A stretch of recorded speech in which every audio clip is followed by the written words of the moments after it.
It's Tyler. Sorry my video's a little late. I know I'm on Wednesdays, but I've been working a lot at my job. I had like a 15-hour shift plus overtime plus trying to get sleep in and just working overnights hard. But I just got out of work, showered, and everything like that. So I figured before I go to sleep, I'll make this video. I believe it's week 7, I think. Let me see. Yeah, week 7. Life before transition. Doo-doo-doo. What was your life like before you started your transition? Um, I never really had a bad life. Uh, Ever since like I can remember, like fourth, fifth grade. I remember I cut my hair really short for the first time and started wearing like not exactly boy clothes because my mom wouldn't buy them for me, but I would buy like bigger sizes, I guess, like baggier shorts, or I'd borrow some from my friends like in gym. Like I'd borrow their basketball shorts. Um, But I mean, I knew something was different about me. Obviously, I just didn't know what transgender was when I was in fourth, fifth grade.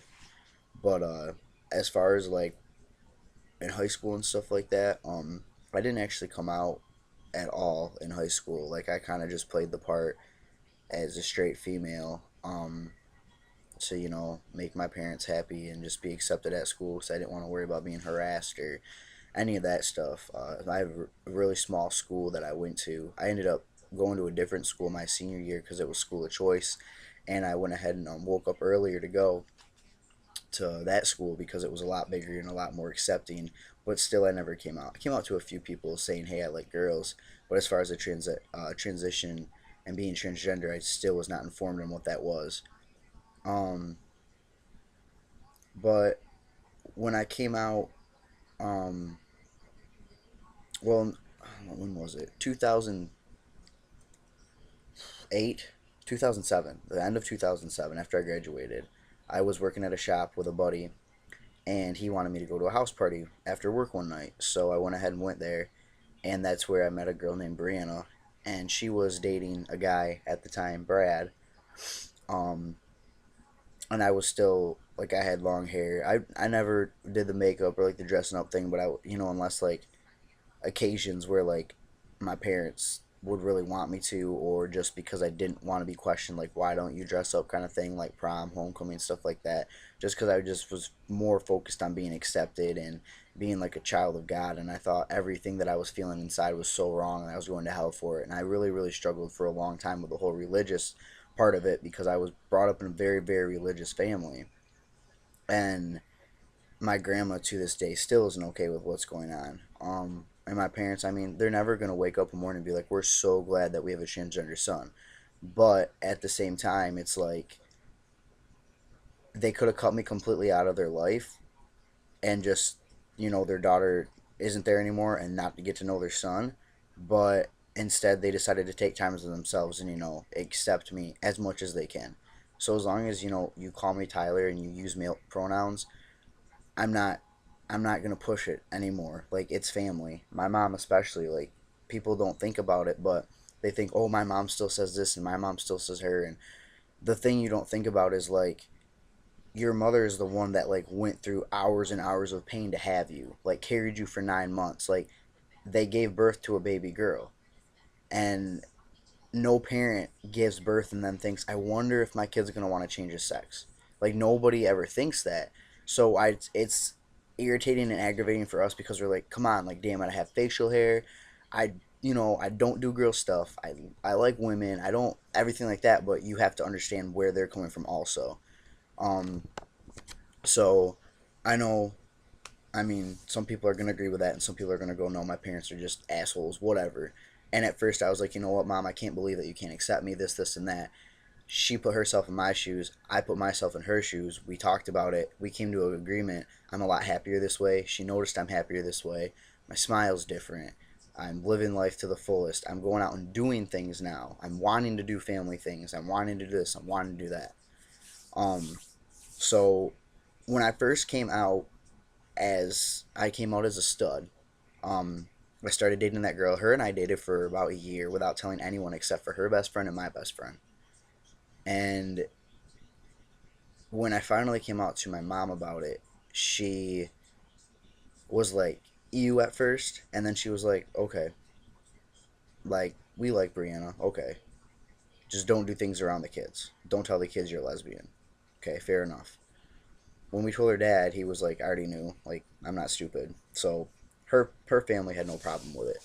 Um, when I came out as trans, that was after her and I being together for 3 years, 2.5, 3 years, and she was actually the one that introduced me to it.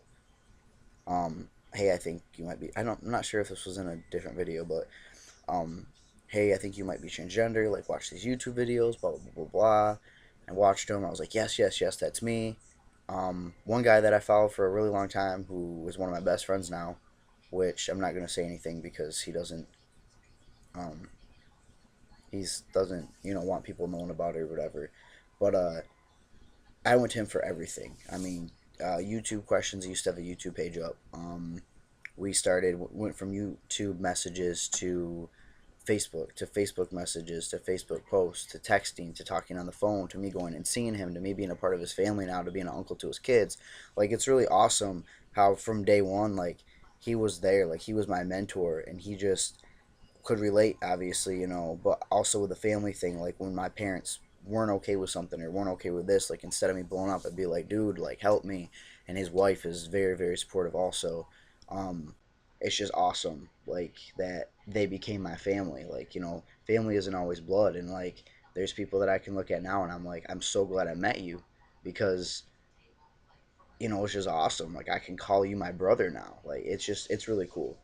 Um, but yeah, my life it wasn't that bad. It was just really I was stuck inside, but I didn't even know what I was or what was going on with me because I wasn't educated with the transgender thing. Once I found out I was trans, I was like, boom, boom, boom, this is it. Wrote a letter to my parents, and I've been happier ever since. So, second question: how was your life before telling it? Okay, I already did that. Oh, talk about I did that one. Was I did? Yes, I was dating a girl named Brianna. Um, she was very, very supportive. She gave me a few of my shots. She was there for my first shot.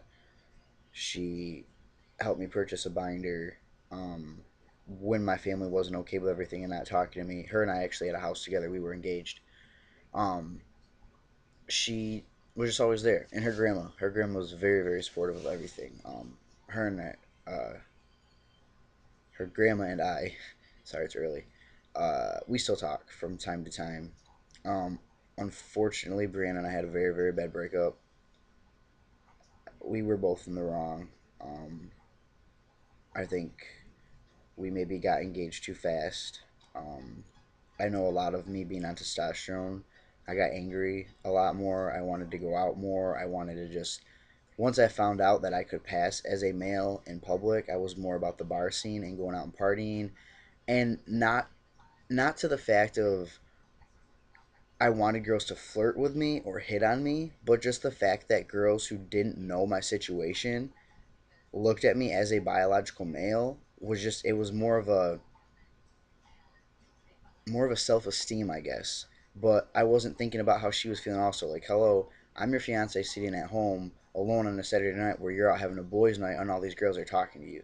I wasn't thinking about where she was coming from. But we just started arguing a lot and it just wasn't healthy. And I was hurting her constantly. She was hurting me constantly, and it wasn't good for each other. Um, so we split, and we don't have communication anymore. I haven't talked to her since. Besides her dropping off a box of my stuff, well, a box of stuff that I gave her, we had like these little shoe boxes that we would like save cards and sticky notes and just whatever, and that we gave each other. Um, she dropped off the box that she had of all the stuff that I gave her. Uh, So that was pretty much our goodbye. I haven't talked to her since. That was in August, and I didn't even see her then. The last time I physically saw her, it's been over a year now. So she's living. She's got a girlfriend. She's happy. So I'm happy for her, kind of thing. There was just really no reason to keep that friendship. It was more of like a, it was just more of an issue. Like if she started to date someone or I started to date someone, the person that we were in a relationship with would not be okay. Like, no, you can't be friends with your ex fiance. Like, and I can understand where people are coming from. So we just cut ties. Um, but she keeps in touch with some of my family, and she's good to go. I don't need to talk to her, see her, anything like that. It's just gonna make things more complicating.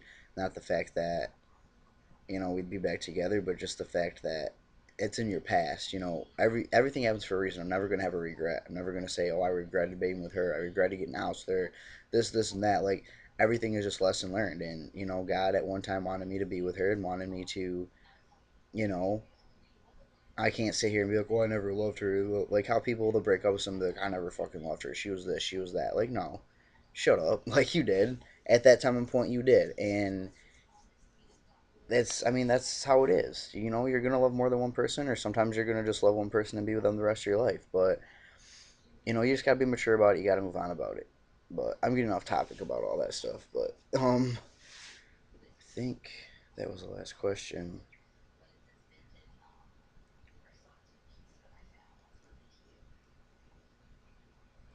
Yeah, those are on the questions. But yeah. I know some people don't like talking about um who they were before, but the fact of the matter is, when you were born, as this is how I look at it. I'm very religious. When you were born, God knows what you're gonna do every single from the day you're born until the day you pass away. He knows when you're gonna pass away. He knows how you're gonna pass away. He knows how many times you're gonna sin. He knows everything about you. He created you. The thing about it is, God doesn't make mistakes. He doesn't. He knew when people are born, they're gonna change their sex. He wouldn't have created doctors or these intelligent people that would go ahead and find out ways to help other people. He, he's the ruler of all. If he didn't want what was going on to happen right now, he could stop it. He could easily come down and end the world right now if he was very upset with what was going on. But he hasn't, and this has been going on for a while now. The fact of the matter is, he loves every single one of you, no matter what. Straight, gay, bi, trans, black, yellow, purple, orange, blue. It doesn't matter. He loves you. And I find it very hard on Judgment Day for him to look at me, a hardworking, you know, religious, love my family, loves my friends, help out people that I can, very grateful for my life. If he can look at me and say, because you were born a female, you're going to hell. I can't see it happening. I can't. When you've got people out there who were born biologically whatever sex they are, and they're hard into drugs, they're beating up their boyfriends or girlfriends, they're not taking care of their kids, they're murdering people, they're everything like that. But if they go, oh well, I asked for forgiveness, bullshit. God knows when you ask for forgiveness and when you mean it. I don't feel I have to every day be like, I'm so sorry for being trans. I'm not sorry for it. That's the bottom line. It's This is who I am. I was a female, and now this is who I am. And I'm not gonna sit there and be like, "Well, I don't like talking about it," or it can be uncomfortable. Or when I meet other people, that don't know about me, I'm not gonna be like, "Oh, hey, guess what I like?" No, not like that. But as far as helping people out or talking to family or friends and stuff like that about it, I'm not gonna be. There's situations where I was reading some comments. Can't remember who it was, but talked about how they were abused and everything through it. And yeah, that would be very, very, very hard to talk about. Well, one thing you have to think about is, what if there's someone right now that is going through what you went through, is being abused every day, or being yelled at, being put down. By you coming out and talking about how you got through it and what you're doing now to help with it, think of how many people you're helping out, instead of losing that transgender person to suicide, or you know them becoming, just hateful toward everyone and just not living the life they could be living. So you just got to think like, yeah, it might be hard And I can understand if you have to pause it or you have to cry, but you could be helping someone who was going through the same exact stuff you went through. But I mean, that's just how I look at it. Um, Feel free to message me on Facebook or comment on this video, anything like that. I'm an open book, so I'd love to talk to anyone, help out with anything that I can. And like I said, I'm very, very grateful to be a part of this uh, collab channel and just help people. Um, Even though I do live a stealth life, I make sure I know where things are posted and how things can be searched and stuff like that. So I'm not gonna be like, oh nope, I'm stealth now, so I'm out of the community, because I'm part of the community, yes. Um, so any questions or anything like that, I'm always here. All right, peace, guys.